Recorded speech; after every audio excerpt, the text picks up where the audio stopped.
Ukraine is in the middle of a defensive war, a war for independence. This means that its economy is also at war. Critical infrastructure is being destroyed, millions of people are leaving the country, and GDP is falling by a third. Nevertheless, the nation holds on and fights for the future. A future that is better than the reality of today's war, but even the pre-war period. And much of that depends on the Ukrainians themselves. We'll look at the current state of the Ukrainian economy and its prospects long term.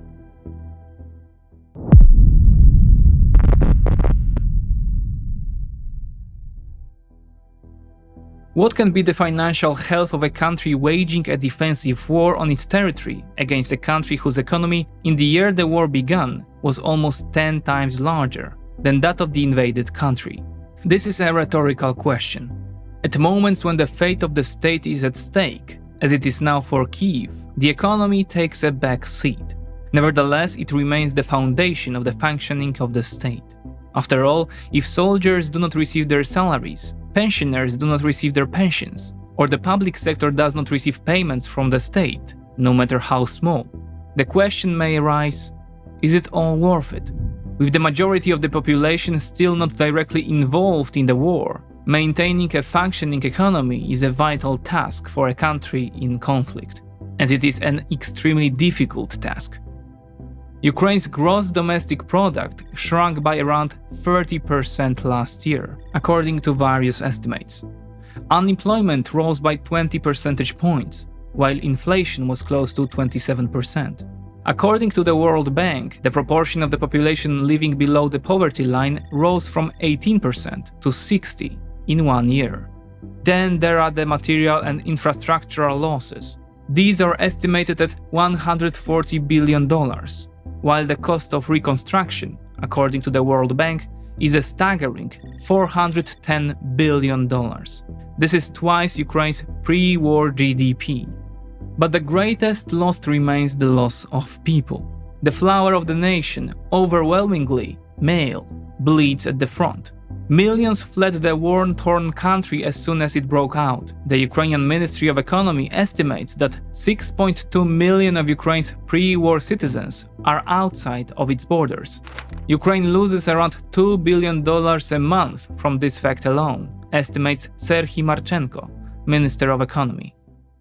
Geopolitics remains one of the key drivers of global financial markets.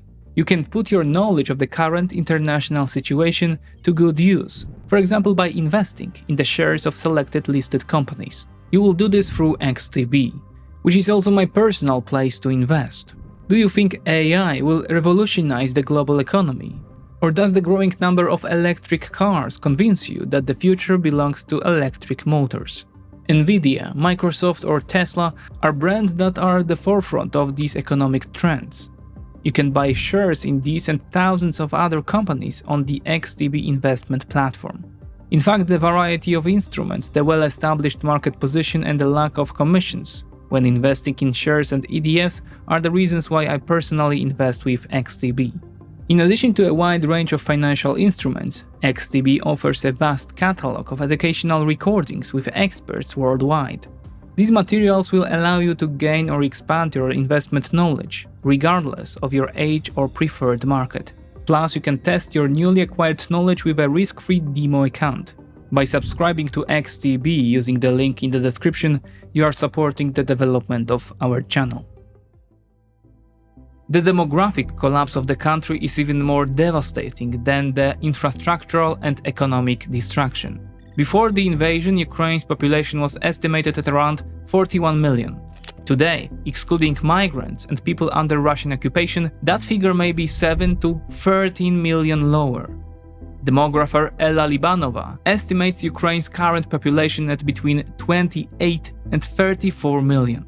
Considering that in 1991, at the time of the collapse of the USSR, Ukraine had a population of 51 million, we are talking about the disappearance of half the population in 30 years.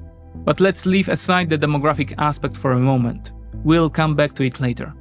So how did Ukraine manage to defend itself, also in the economic space? If Ukraine had fought this war in isolation, it would have lost it long ago. But just as Ukraine's economy is 1/10 of that of the Russian Federation, Russia's economy is even smaller fraction, closer to 1/20th of the economic power of the countries that, in one way or another, have declared their support for Ukraine and are supporting it. It is external support, both military and economic, that keeps Kyiv alive. Based on the Kiel Institute Ukraine Support Tracker, the Bruegel report estimates total support for Ukraine in 2022 at almost 169 billion euros. Of course, these are commitments, that is, promises. The actual amount delivered may differ from the pledges, but the fact that we are talking about an amount exceeding Ukraine's current total GDP speaks volumes. Strictly financial assistance is valued at 84 billion euros in this assessment. Thanks to this, according to many economic indicators, Kyiv's financial situation is relatively good, and in some aspects even excellent. According to the National Bank of Ukraine, foreign exchange reserves have reached a ceiling of nearly $39 billion, the highest in history. This helps keep the currency stable. After a slump in 2022, economic growth is expected to stabilize in 2023. Estimates point to a minimal decline of -1% and even +3% year-on-year growth. By comparison, the IMF forecasts that Russia's economy will contract in nominal terms by the size of Ukraine's entire economy, or about $160 billion over the same period. External aid allows Kyiv to keep up the fight and maintain a semblance of normality. Moreover, given the circumstances, the assessment of the state of the Ukrainian economy by various recognized actors is decent. The European Commission recognizes that the Ukrainian economy has, quote, shown remarkable resilience, unquote, despite a contraction of almost 30% in 2022. The International Monetary Fund uses a similar phrase to acknowledge the resilience of the Ukrainian economy while raising its GDP growth forecast in 2023 from -1% to 3%. And now here are a few words of summary from the aforementioned Bruegel report. Quote, in the first months of the war, Ukraine had to rely mainly on its own military and economic resources. On the macroeconomic front, this caused severe tensions and challenges. The ballooning fiscal deficit had to be financed primarily by the NBU, causing inflationary pressures and creating the risk of a balance of payments crisis. Fortunately, since the second half of 2022, the flow of foreign financial aid has intensified and become more regular and predictable, similar to military assistance. It has allowed gross international reserves to be increased, the foreign exchange market to be calmed, the exchange rate and budget to be stabilized, and some foreign exchange and banking restrictions to be relaxed. Unquote. In one word, Ukraine's economy reflects the circumstances in which it finds itself. Nevertheless, it shows positive signs and delivers hope for the future. Yet one variable remains key to its fate: when and how the war will end. This variable was the starting point for the authors of the report by the Ukrainian Institute for the Future, who presented two scenarios, positive and negative, for the Ukrainian economy in the coming year. Starting with the negative, it assumes that hostilities will continue, but their active phase will end in early 2024. It assumes that a ceasefire will be established and later broken by attacks on critical infrastructure or civilians. The lifting of martial law, which according to the scenario under discussion would occur in such a situation, will lead to a mass emigration of young men. The labor market will experience a drastic demand for skilled labor, which it will not be able to meet. Industry will focus on manufacturing for the military, while other sectors will suffer chronic shortages of finance, labor, or investment. Foreign investor confidence will remain very low due to further terrorist attacks by the Kremlin.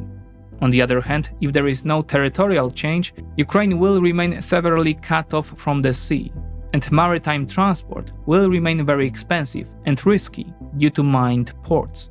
In the negative scenario, the authors also assume that Western aid will gradually disappear. As a result, the economy will sink into increasing misery, which, together with the stalemate on the front line, will contribute to social discontent and even protests. If an economic crisis was to hit the world at the same time, Ukraine would be even more vulnerable to its effects.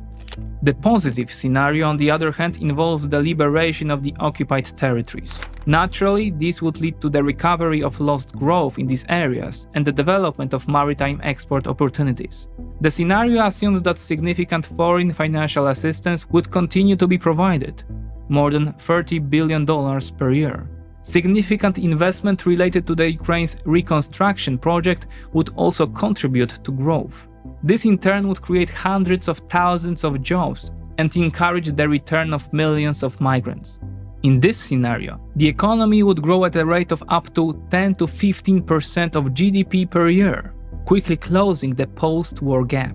It should be noted, however, that the report's authors consider the probability of this scenario to be low.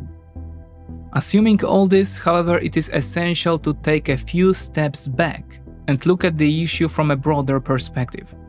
A loss of 30% of GDP in 1 year is a dramatic result, but in nominal terms, it is only $50 billion. This is relatively small for a country the size of Ukraine in a state of total war. More serious are infrastructural losses, but even these can be restored considering an optimistic end to the war. Ukraine's pre-war GDP was estimated at around $200 billion. Now, after a 30% loss, it is closer to $140 to $150 billion, and will remain at a similar level later this year. These are huge figures, but well below Ukraine's demographic and geographic potential. Even considering the pre-war result of 2021, the best in recent history, we get a GDP value that is 40% lower than that of the Czech Republic, and comparable to that of Hungary. These are countries with about 1/4 of Ukraine's pre-war demographic potential, and 1/6 of its territorial potential. This brings us to the heart of the matter. The system inherited from the Soviet Union in 1991, the continuation of informal vassalage to Moscow, and, worst of all, the perpetuation of a social model riddled with corruption. All this has led to a years-long process of squandering Ukraine's demographic and territorial potential. How big a waste? A comparison with Czechia and Hungary illustrates this quite well. Theoretically, Ukraine could be 4 times wealthier if it had followed a different model over the past 30 years. The Ukrainian people have tried many times to break out of this toxic arrangement. Think of the Orange Revolution or the events in Maidan. But the resistance of the core, that is Moscow, was so strong that a full-scale war was needed. This is how we can judge it today. So given that we are talking about economics in this episode, Ukraine is fighting to compare itself economically with countries with similar demographic and territorial potential. Poland, although territorially half the size, is the closest example. The IMF estimates Poland's GDP at $750 billion in 2023. If we compare Ukraine's loss of $50 billion in GDP to this amount, and even add the loss of infrastructure, we get between 6 and 20% of the annual GDP that Ukraine, given its potential, is striving and for indirectly fighting to achieve. The conclusion to be drawn from this somewhat twisted argument is that, in economic terms, Ukrainians are fighting for a much more prosperous future than they would have had if they had remained under the umbrella of the Russian Federation. A more prosperous future to the extent that, in nominal terms, the current losses in GDP or even infrastructure, can easily be made up, especially given the preferential loans or even subsidies for reconstruction, the reparations from Moscow, and above all, the decades of functioning under a much more efficient system than the one inherited from the Soviets. Still, for this future for which Ukrainians are fighting in the trenches today, 2 criteria must be met to become a reality. First and most obviously, it requires an undisputed victory on the front, recovering lost territory and compensation from the aggressor. Yet just as significant is a change in the mindset of Ukrainian society. To weed out the pervasive corruption, nepotism and oligarchy, after all the very characteristics of the nation that Ukraine is fighting with, and instead betting on transparency and meritocracy. Of course, this is an incredibly difficult task and will take decades of work. Zelensky's government is slowly progressing in this direction, which is one of the criteria for the country's future admission to the European Union. The European Commission's report notes progress in the judiciary and the independence of the media. However, the anti-oligarchy law, for example, remains a problem. While the creation of legal norms that severely punish corruption, for example, is crucial, the foundation for creating this new system needs to be a monumental change in society itself. This is what will ultimately determine the outcome of the ongoing war. Even if Ukraine wins the war on the front lines, but does not undergo a dramatic internal transformation, millions of Ukrainians who have tasted life in the West will be reluctant to return to a system which is riddled with corruption. However, if the country makes a successful transition or moves in the right direction, then, assuming a positive outcome on the front, it has the chance to undergo a complete reconstruction, infrastructural, economic, and social. The reconstruction project, reparations and cheap credit will boost GDP growth and create hundreds of thousands of jobs. And this, together with socio-legal reform, will convince millions of migrants to return and rebuild their motherland. That is the true definition of victory. At the same time, it is the most difficult task imaginable, but young Ukrainians today are fighting for nothing less for their children. The war is therefore the greatest tragedy in Ukraine's history, but it is also its most significant opportunity for a better tomorrow.